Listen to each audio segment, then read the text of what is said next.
No parking any time, এ জায়গায় park করা নিষেধ। যাই হোক, আমার দৃশ্যটা খুবই সুন্দর লাগলো, তাই একটু।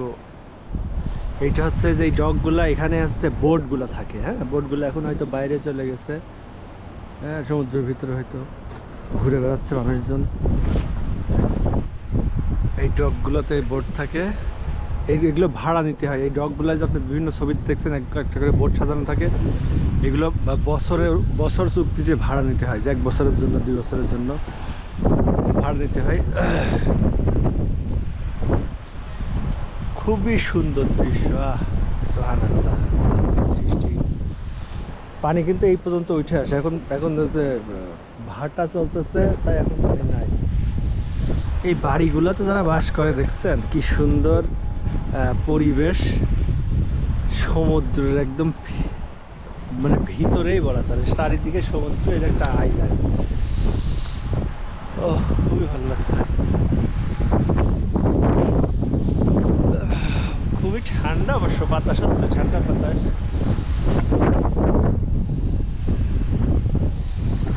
এছাড়া পিছনে যে বাড়িগুলো দেখছেন এগুলো কিন্তু প্রচুর দাম, এই বাড়িগুলোর অনেক দাম।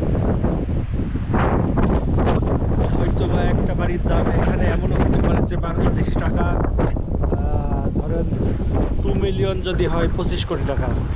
এখানে 2 মিলিয়নের নিচে বাড়ি পাওয়া যাবে না, বেশি ছাড়া মিনিমাম 2 মিলিয়ন ডলার। তো বাড়িগুলো আসলে দেখতে খুবই সুন্দর, এবং এই বাড়িগুলোতে বসবাস করেও খুবই ভালো তাই মনে হয়। পিছনে সমুদ্র সৈকত, শীত খুবই কম।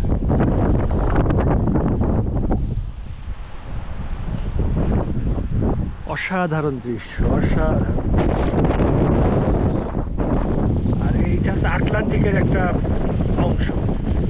এটা অবশ্য মেন আটলান্টিকটা অনেক দূর এখান থেকে। ওই যে আমরা রোড আইল্যান্ডে মাছ ধরতে যাই, যে বড় বড় মাছের যে ভিডিওগুলো করি, এখান থেকে 1-1.5 ঘন্টা, 1 ঘন্টা মিনিমাম দূরে। ওইটা হচ্ছে মেন সমুদ্রটা, আর এইটা হচ্ছে ওই সমুদ্রেরই শাখা, ছোট ছোট শাখা হয়ে হয়ে এদিকে আসছে সেইগুলা। কিন্তু একই পানি এবং ওই একই সব কিছু। ওখানে গভীরতা একটু বেশি, এইদিকে গভীরতা একটু কম আছে। মাশাআল্লাহ, খুবই সুন্দর। ডকে সব মানুষজন মানে বোটে গেছে, নিচে বালি আর পাথর। যাই হোক, খুবই সুন্দর একটা পরিবেশ। ধন্যবাদ, সবাই ভালো থাকবেন। আর আমার ভিডিওগুলো একটু লাইক শেয়ার করবেন আপনারা। আসসালামু আলাইকুম।